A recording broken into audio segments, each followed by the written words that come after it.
Bem-vindo ao nosso canal, professor Dequex Araújo. Hoje estamos iniciando, nossos encontros.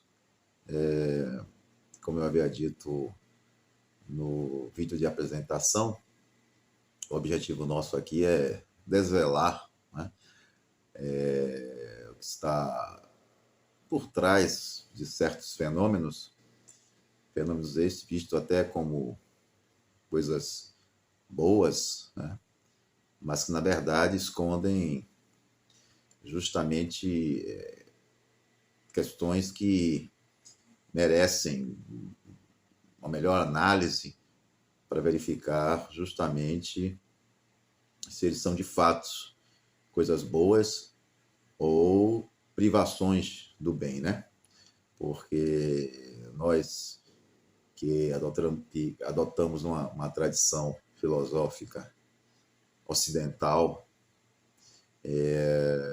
não cremos no mal substancial.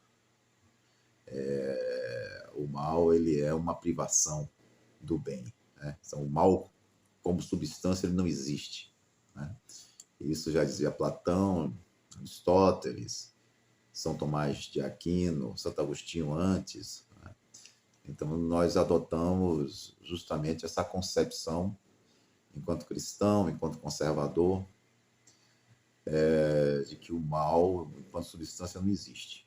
Ele é uma privação do bem, né? Ele é uma corrupção do bem. Então, o que a gente vai buscar é justamente desvelar o que está por trás desses fenômenos, objetivando justamente identificar a essência das coisas, né? E toda a essência ela se direciona para o bem, né? A finalidade de qualquer ser é o bem e não o mal, né? Nesse sentido, o mal ele é um não ser, né? Ele é algo que contraria, que vai no sentido oposto ao ser. E o que hoje nós viemos aqui tratar foi justamente um tema que, dentro do contexto atual, é extremamente relevante, né? Que é o tema da liberdade, né? Justamente dentro desse contexto onde se busca cercear a liberdade através de uma série de medidas tomadas principalmente pelo atual governo, com o apoio do STF, né? Aliás, o STF já vem há alguns anos adotando essa postura antidemocrática, né?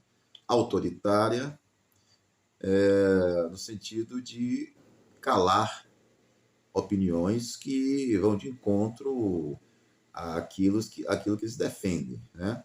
A ideologia que eles estão defendendo atualmente. Então, nada mais pertinente do que tratar desse tema, a liberdade, e, como eu havia dito, a obra que nós vamos, o teórico, né, o filósofo que nós vamos adotar, e a sua obra John Stuart Mill, né, e a sua obra sobre a liberdade, né, uma obra extremamente importante para entender o que nós vamos tratar hoje.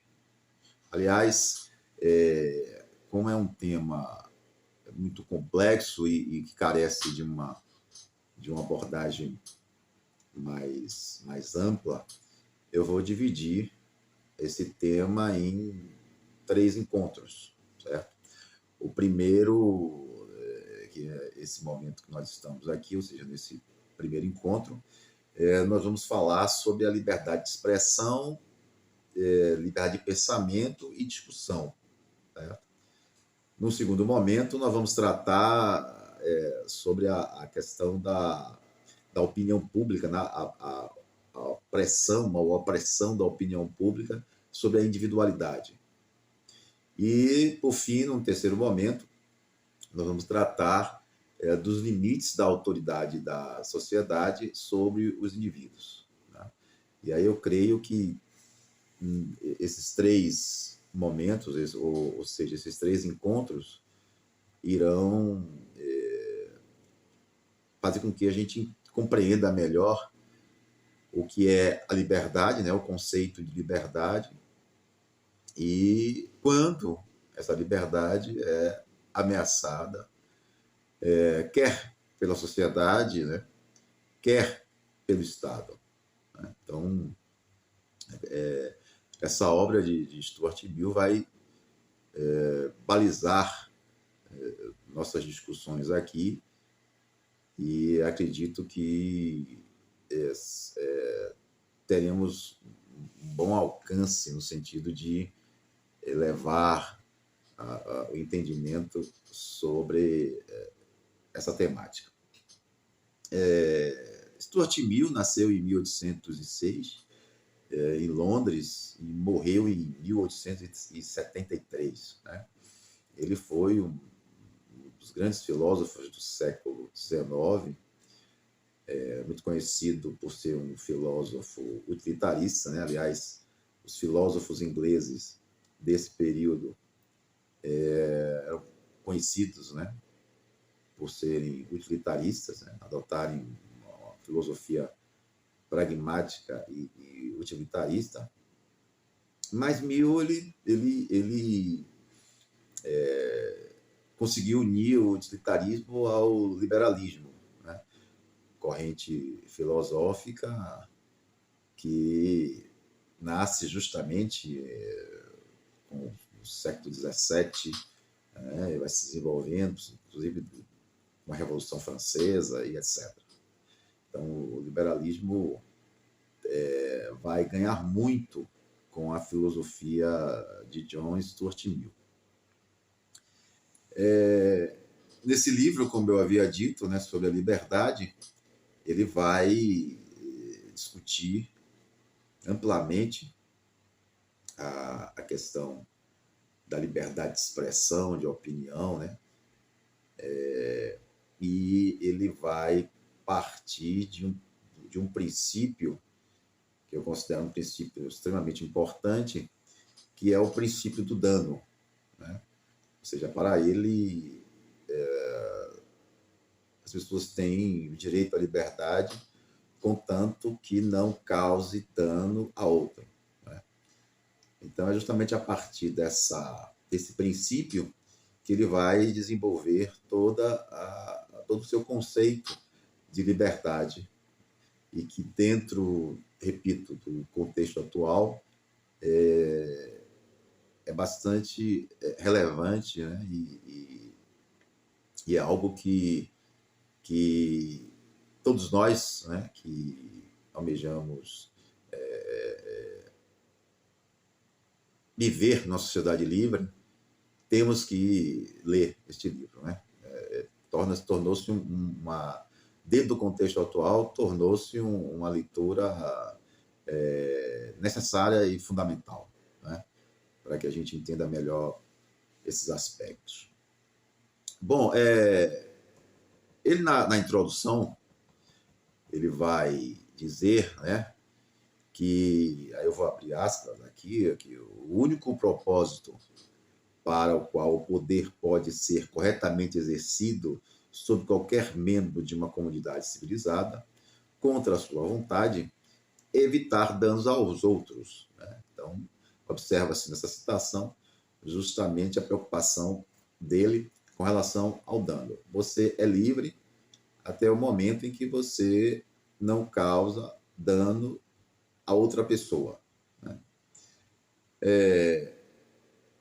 Então, para justificar tal exercício de poder, é necessário que se preveja a conduta da qual se deseja impedi-lo de produzir um mal a alguma outra pessoa. Então, dessa forma contrária, de forma contrária, né? Melhor dizendo, na parte em que ela meramente diz respeito a ele, sua independência é por direito absoluto. Então, se não vai causar dano a ninguém, você é livre para fazer o que você quiser. É isso que Mill está nos dizendo: você é livre para fazer aquilo que você quiser. Inclusive, colocar, submeter o seu próprio corpo, né, a riscos. Então, ele faz essa observação, né, justamente mostrando o quão é ampla a nossa liberdade quando não prejudica uma outra pessoa, né?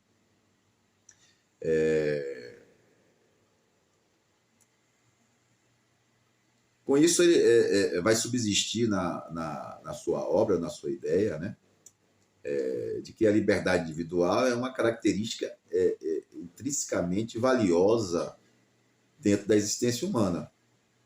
Então, a liberdade, como tratavam os contratualistas, né, modernos, etc., a liberdade é um direito natural. Né? A liberdade é um direito natural. Então, é algo que nós temos, né, como direito. Né? Aí vem a noção, até a própria noção de livre-arbítrio, que é algo originário do cristianismo. Né? Ou seja, nós temos o livre-arbítrio de decidir que caminho nós queremos percorrer, se é o caminho do bem ou o caminho do mal. Né?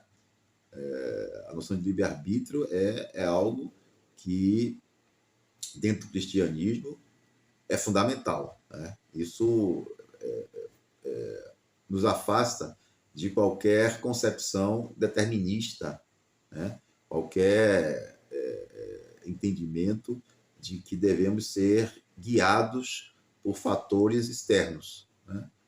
Como, por exemplo, no materialismo histórico de Karl Marx. Né? É uma filosofia determinista, que vai dizer que a história são os fatores econômicos que nos guiam, né? Ou seja, nossa consciência está atrelada a tais fatores. Então, a liberdade, dentro de uma concepção marxista, praticamente não existe, né? Em cima desse determinismo histórico.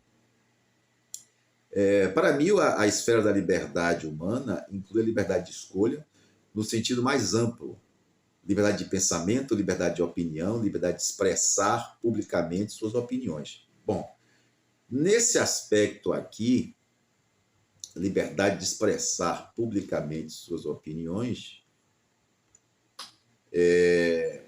hoje, dentro do contexto brasileiro, eu vou me ater um pouco ao contexto brasileiro, há aquilo que George Orwell, no seu livro 1984, denominou de criminalização da opinião. Né? Ou seja, hoje você não tem o direito de opinar sobre aquilo que você entende como errado, por exemplo. Né? Ou colocar sob suspeição determinadas coisas, né? Como, por exemplo, a vacina, né? Do coronavírus. Então, você não pode questionar a eficácia dessa vacina justamente porque o STF, né, ele passou a se constituir na polícia das ideias do livro de George Orwell, em 1984. Né? Ele passou a assumir a função da polícia das ideias. Ou seja, você não pode se expressar, você não pode dar opinião sobre a vacina, né? Sob pena de você não só ser taxado como terraplanista, como negacionista, mas inclusive ser punido por isso, criminalizado por isso. Né? A mesma coisa com relação às eleições, né? Com relação aos votos, às urnas eletrônicas. Você não pode questionar as urnas eletrônicas, porque porque o STF entende, mais especificamente o senhor ministro Alexandre de Moraes, de que as urnas são perfeitas, né? Elas são perfeitas, elas não são susceptíveis a erros, né? Então você não pode criticar as urnas, você não pode emitir qualquer suspeição, qualquer opinião contrária àquilo que eles estabelecem. Então isso vai justamente no sentido contrário àquilo que John Stuart Mill se refere no seu livro, né? Ou seja, no que se refere à questão da esfera humana, da liberdade, né? Da liberdade de se expressar, da liberdade de opinar sobre coisas que fazem parte da sua realidade, fazem parte da sua vida. Então, a esfera da liberdade, vai dizer ele, também inclui gostos e atividades, como de estruturação do plano de nossa vida, né, para adequá-la ao nosso próprio caráter, de fazer as coisas que gostamos, sujeitando-nos às consequências, né? Ou seja, nós somos responsáveis pelo aquilo que nós escolhemos. A responsabilidade é nossa, né? Ou seja, nós temos que ter essa liberdade de escolher o caminho que nós seguimos.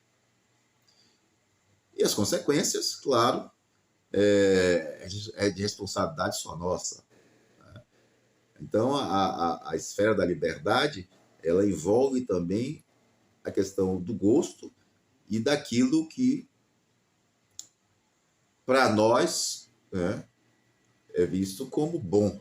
Mesmo que daqui a algum tempo você perceba de que aquilo não foi realmente algo bom, mas você teve a oportunidade de escolher e você não vai responsabilizar ninguém por isso, né?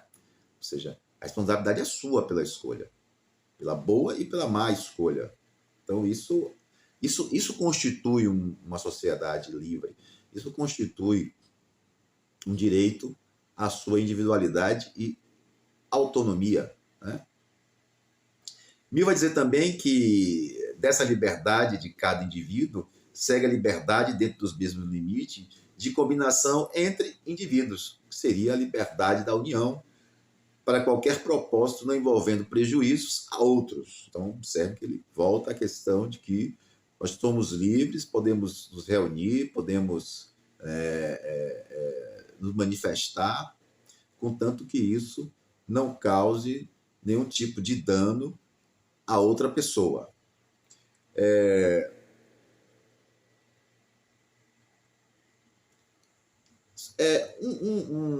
Uma questão importante que é relevante nós falarmos aqui é que Mill não diz categoricamente quais são os danos, né? Que ele não classifica os danos, né? Em nenhum momento no seu livro ele diz, a gente parte da hipótese, né, que os danos que ele se refere são danos físicos, materiais e psicológicos, né? Ou seja, são danos que atingem diretamente as questões, a vida das pessoas, né? A sua parte física, né? Uma lesão corporal, por exemplo. No campo da propriedade, os seus bens, né? Bens materiais, sua casa, os seus pertences, né? E no campo psicológico, aquilo que vai lhe causar objetivamente algum problema, né? Por exemplo, um sequestro, né? Não tem ninguém que tenha sido sequestrado que não vá nutrir algum tipo de problema psicológico, né? Alguém que passa por uma tortura, né, com certeza vai sofrer algum dano psicológico. Então, não obstante Stuart Mill não classificar quais seriam esses danos, a gente pode conjecturar que esses danos se referem basicamente a esses três tipos, né? O dano físico, o dano material e o dano psicológico. E aí ele vai dizer que, que, que quando se refere à questão das liberdades, ele está se referindo basicamente àquelas pessoas adultas e que têm consciência da sua liberdade, da sua responsabilidade, né?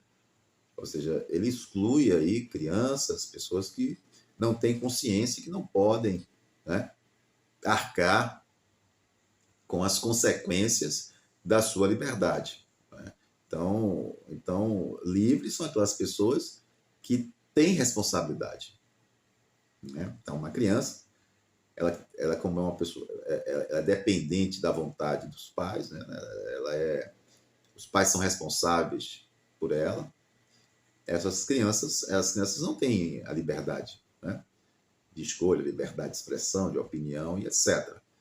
E hoje, né, a gente observa o absurdo no que se refere à famigerada ideologia de gênero, né, onde essas pessoas, elas dizem que a criança deve ter o direito de escolher qual sexo ela quer ser, né? Se ela quer ser menino, menina, ou não quer ser nem menino, nem menina. Ou seja, chegamos a esse absurdo, né?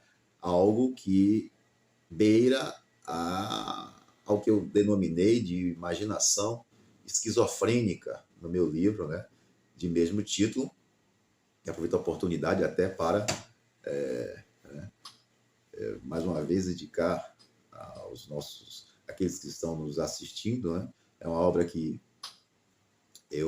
foi publicado recentemente pela editora Dialética, e onde eu trato justamente sobre essas questões, né? O quanto a ideologia ela é nociva para todos nós, né? E mais especificamente essa ideologia de gênero, ela vem justamente criando uma série de problemas no que se refere à realidade, né? Ou seja, cria uma realidade fictícia, uma segunda realidade, e essa segunda realidade leva, grosso modo, as pessoas a não mais distinguir o que é real do ficcional, né? Levando justamente a problemas psicológicos, né? A insanidades, né? Onde eu, inclusive, elenco algumas insanidades dentro do meu próprio livro. Então, convido vocês para ler o meu livro Imaginação Esquizofrênica. Mas, continuando aqui com a discussão sobre a liberdade a partir de John Stuart Mill,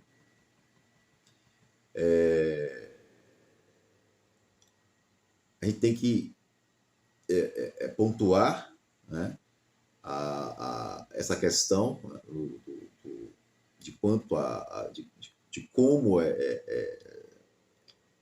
errôneo, né, você querer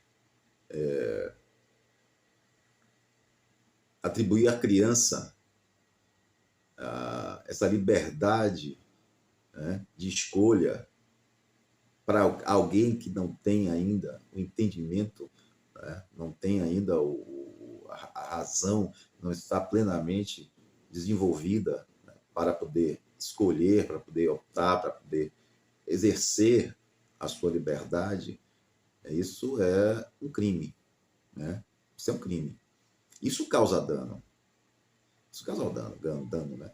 Isso é algo danoso. É isso que é importante a gente entender. Isso é algo danoso. Nós estamos criando aí gerações que irão sofrer com isso, né?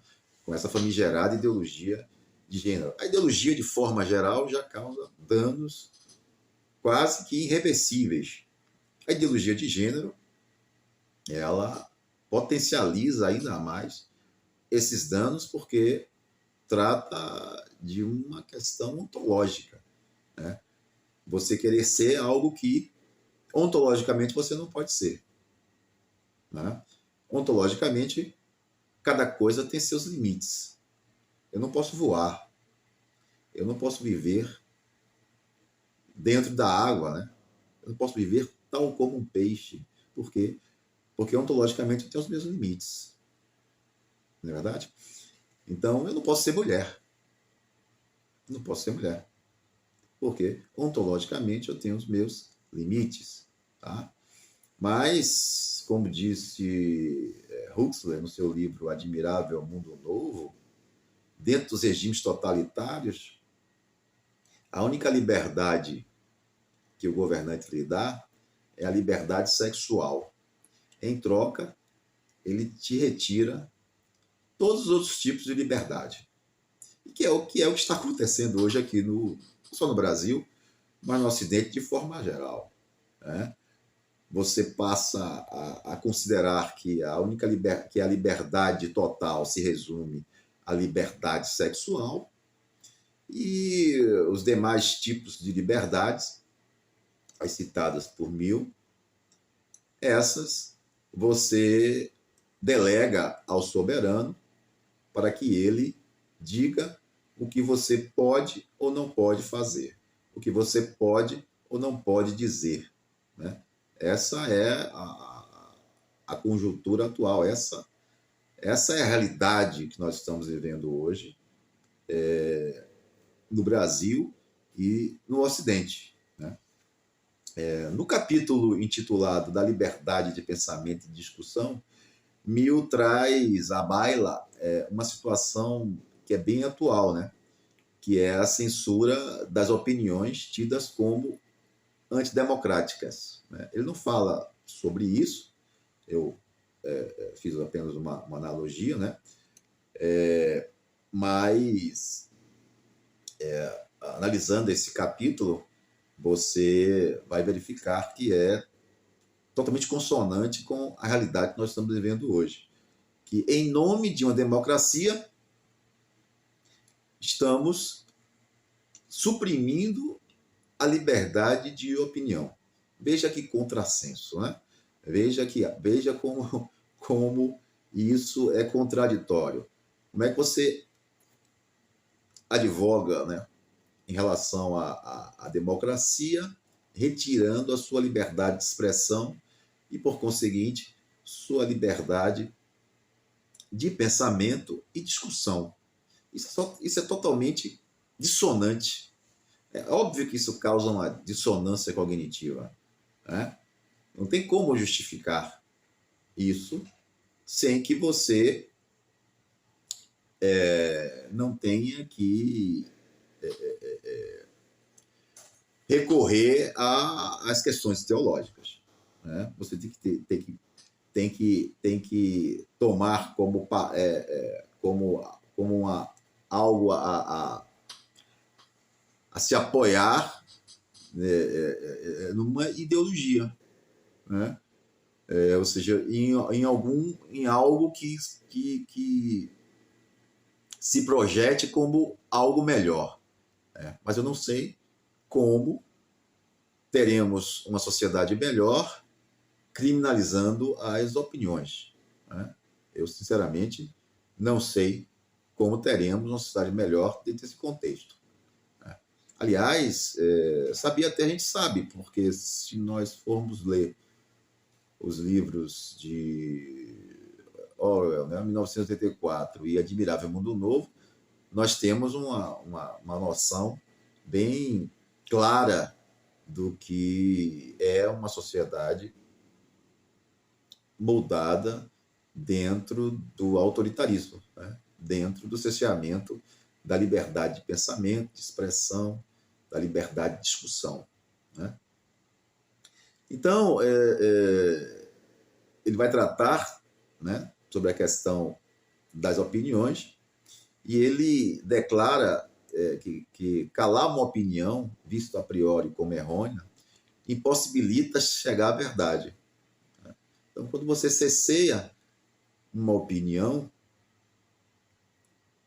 mesmo considerando a priori como falsa ou errônea, você pode evitar que se alcance a verdade, né? Ou seja, por trás daquela opinião pode existir uma verdade. E quando nós limitamos isso, com certeza não conseguiremos alcançar a verdade, né? Por quê? Porque a verdade, dentro de uma concepção dialética, como fazia o próprio Sócrates, né?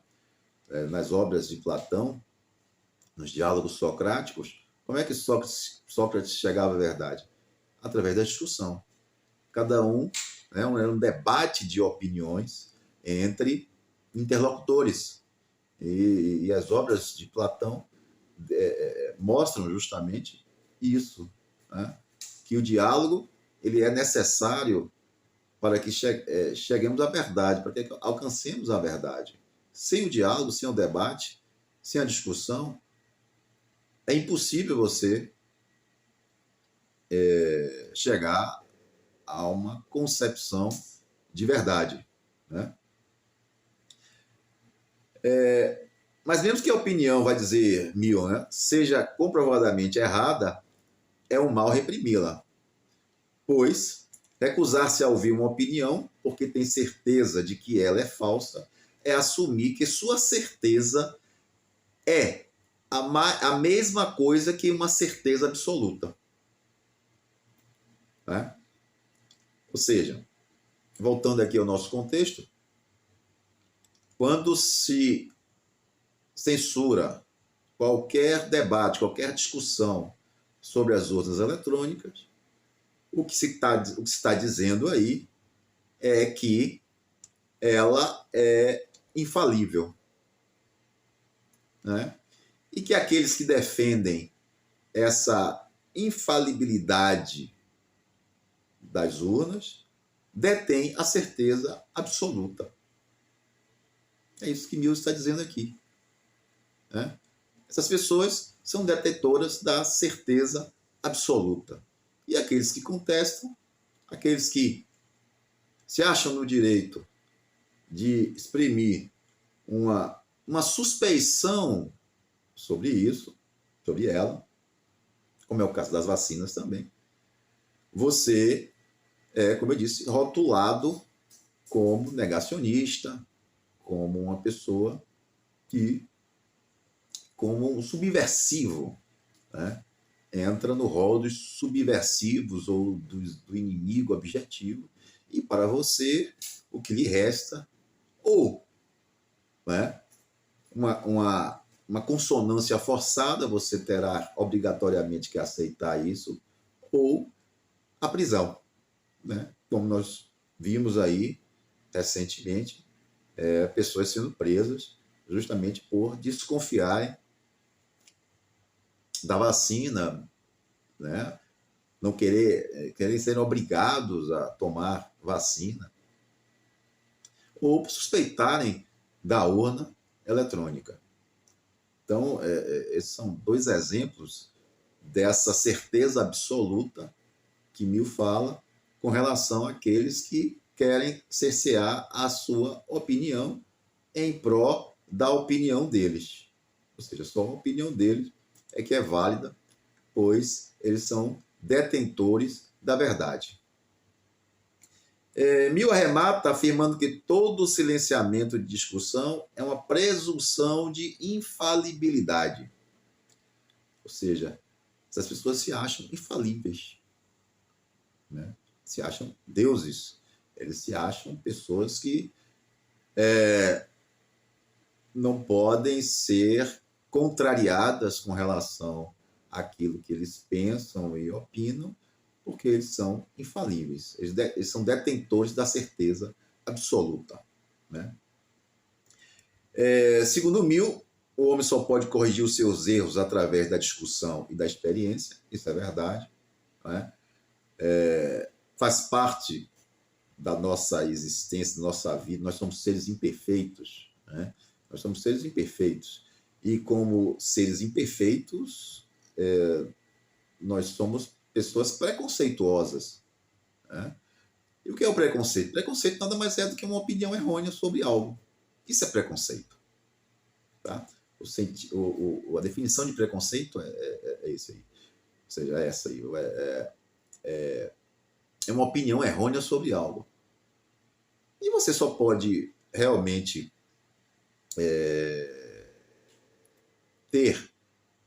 corrigir essa opinião a partir da possibilidade de ouvir outros argumentos, de ouvir, né, de estar presente, de participar de discussões que podem corrigir essa opinião errônea sobre algo, né? Então, sem isso, você vai se manter dentro daquela ideia, daquela opinião errônea, para sempre, né? Ou seja, você não haverá possibilidade de você corrigir, justamente porque não há debate, não há discussão. Porque debate entre pessoas que pensam da mesma forma não é debate, né? É conversa entre amigos. É o que acontece hoje nas universidades. Na universidade hoje não há debate. Por quê? Porque dentro do universo acadêmico, basicamente existe uma opinião hegemônica, existe um pensamento hegemônico, que é o pensamento de esquerda, né? Mais especificamente o pensamento marxista. Aí você vai verificar as variantes existentes. Mas o que pode haver é uma divergência entre um pensamento marxista e outro, como a história mostra, né? O marxismo já teve aí várias feições, né? Então o que pode haver é isso, mas isso não leva ao debate, né?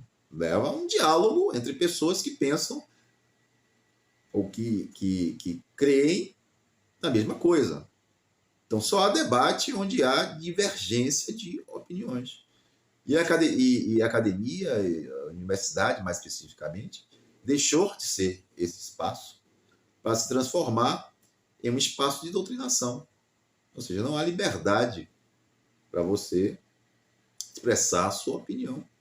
Não há liberdade para você externar, por exemplo, uma obra que não faça parte do rol das obras que eles indicam. Entende? Então, se eu vou discutir Stuart Mill dentro do universo acadêmico, serei execrado, né? Justamente porque é uma obra que leva a contestar os dogmas hoje existentes dentro das universidades, né? Principalmente aqueles relacionados ao marxismo. Então, Mill vai dizer que opiniões e práticas erradas cedem gradualmente a fatos e argumentos, mas os fatos e argumentos devem ser trazidos perante a mente para produzir algum efeito sobre ela. Exatamente. Eu não posso identificar que minha opinião está errada se eu não me abrir para o contraditório. Então, para que eu possa corrigir a minha opinião, eu tenho que estar acessível a uma discussão, a um diálogo, a um debate com pessoas que pensam de forma diferente, né? Como disse um grande jornalista, né, do século XX, do início do século XX, o norte-americano Walter Lippmann, quando todo mundo está pensando da mesma forma, porque ninguém está pensando. É exatamente isso, né? Ou seja, um pensamento uniforme é extremamente nocivo para qualquer sociedade livre e se impede o desenvolvimento intelectual e mental dos indivíduos quando não há discussão, quando não há debate, quando não há divergências de opinião. Entende? E Mill fala justamente isso no seu livro.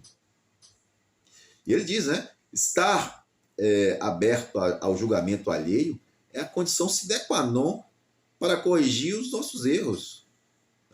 O hábito constante de corrigir e complementar a sua própria opinião, confrontando com um dos outros, ao invés de causar dúvidas e hesitações ao colocá-la em prática. Ou seja, é o único fundamento estável para se ter uma segurança justa sobre ele. Tá? Então, nós temos que estar abertos aos julgamentos alheios. Isso faz parte da democracia, isso faz parte de uma sociedade livre. Nós temos que estar abertos aos julgamentos alheios, às opiniões divergentes, certo? Para que a gente possa se desenvolver intelectualmente. A gente pode até manter nosso entendimento, a nossa opinião, mas é importante que a gente ouça a opinião contrária, até para clarear melhor aquilo que nós estamos defendendo, nossa tese. Né? Então, a censura ao contraditório, ela é uma demonstração de soberba. Né? Então, pois proibir qualquer coisa que está sob suspeita é partir do princípio da certeza absoluta. Então, o que nós observamos justamente aqui no Brasil hoje, dentro do contexto político, jurídico, é justamente essa soberba do senhor Alexandre de Moraes, do senhor Lula e de outros que gravitam sobre ele, que apoiam eles. O que nós observamos é a soberba absoluta com relação...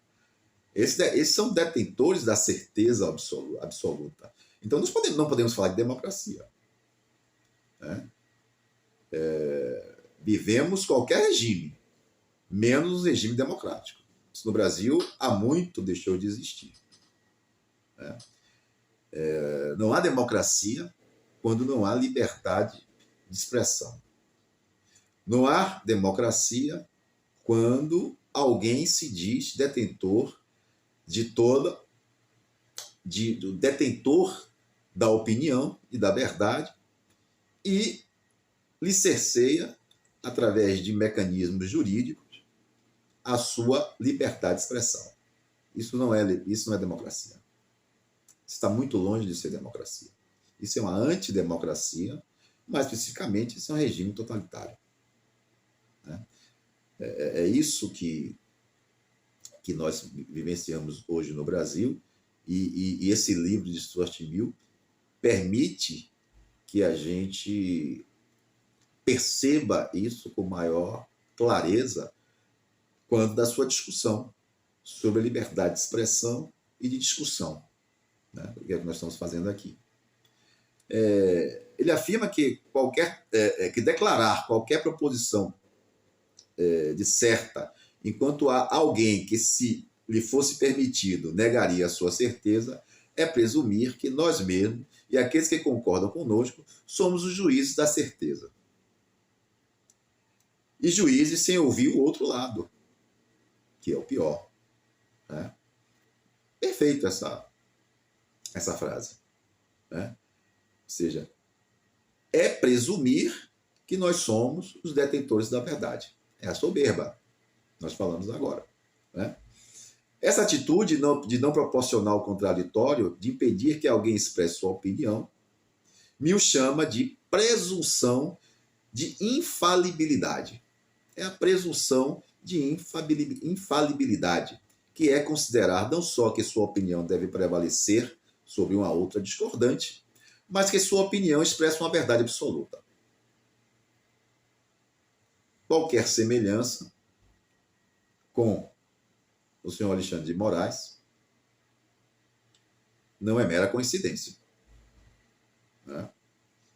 Ele parte dessa presunção da infalibilidade. Ele é o detentor da verdade absoluta. Né? E o pior, diz ele que faz isso em nome de uma democracia. Bom, não é a democracia que eu conheço. Só se for uma democracia que é dele. É a democracia dele. Né? É como diz George Orwell no seu livro A Revolução dos Bichos. Né? Uns são mais iguais do que os outros. Né? Então, nós podemos dizer também que uns são mais livres do que os outros, né? No sentido de expressar suas opiniões. Tá? Então, você pode expressar a sua opinião até o ponto não de causar dano a outra, mas no sentido de não ir de encontro à presunção de infalibilidade dessas pessoas. Tá? Então, a situação ainda se torna mais grave quando são censuradas opiniões verdadeiras, né? Ou seja, quando você não tem a possibilidade de dizer a verdade. Então, isso ainda é mais grave ainda, né? E sobre isso, Mills cita como exemplo Sócrates e Jesus Cristo, que foram perseguidos por contestarem as crenças enraizadas na sua época, né? Então, ele ressalta a vantagem real, da verdade real, é que essa um dia vai chegar, né? Um dia ela vai aparecer. Ou seja, a verdade real, ela não se cala para sempre. Um dia ela vai aparecer, né? As pessoas vão ter ciência dessa verdade real, que foi o que aconteceu basicamente com Sócrates e com Jesus Cristo, né? Foram condenados à morte, né? Sócrates condenado à morte por envenenamento e Jesus Cristo com a crucificação, né?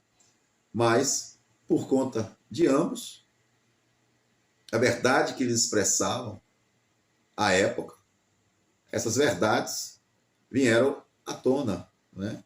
E forjaram justamente a sociedade ocidental, né? A civilização ocidental. Então, a verdade, ela é algo que alguém pode calar em um determinado tempo, mas não se cala a verdade para sempre. Mill diz que a liberdade de pensamento e discussão favorece ao desenvolvimento intelectual de uma sociedade, pois permite que mentalidades individuais brilhantes expressem seu pensamento. Claro, não tem como uma pessoa expressar o seu pensamento, o seu dom, né, sem que você seja livre para expressar. Certo?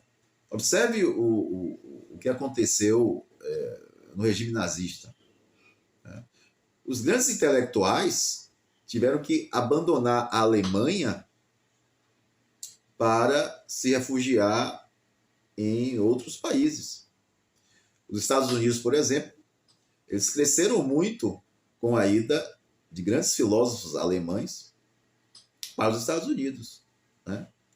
Cresceram muito intelectualmente a sociedade norte-americana, e todos aqueles que começaram a ter acesso às obras desses filósofos alemães que saíram da Alemanha por conta do regime nazista, também evoluíram, né, se desenvolveram intelectualmente. Imaginemos, por exemplo, uma Hannah Arendt, um Eric Weber, né, tantos outros alemães que produziram obras fantásticas, né? Se eles não tivessem saído da Alemanha ou tivessem sido colocados em campo de concentração e mortos, nós não teríamos essas obras hoje, né?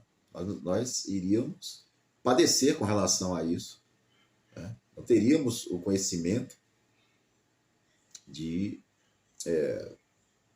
obras, de livros, né? De conhecimentos que hoje são conhecimentos fundamentais. Por exemplo, a obra de Eric Weber é uma obra vastíssima, um intelectual fantástico.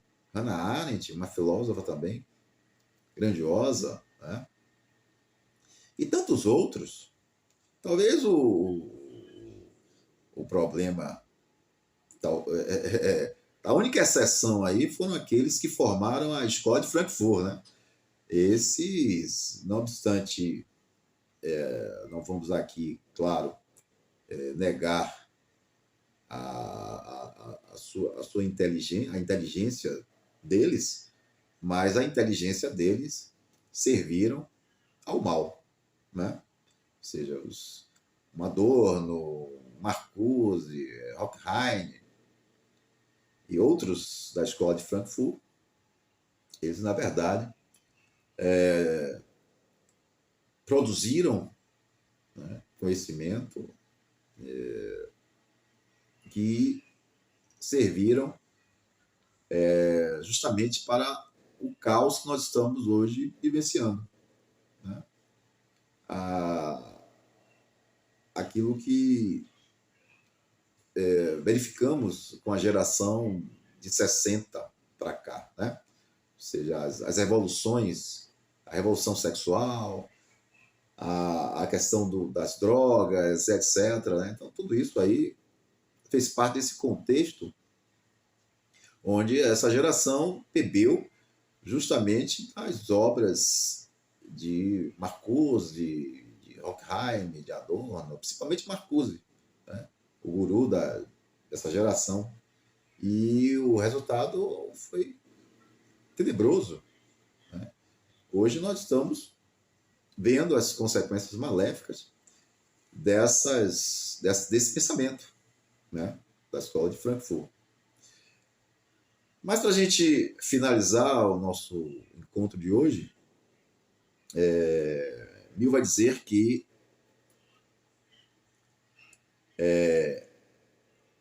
ele defende, né, a diversidade de opinião, pois, segundo ele, vai possibilitar disputa justa para todos os lados da verdade.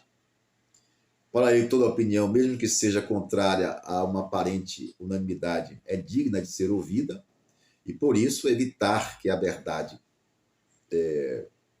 Por isso ele vai dizer que evita, né, que a verdade perca alguma coisa justamente pelo seu silêncio.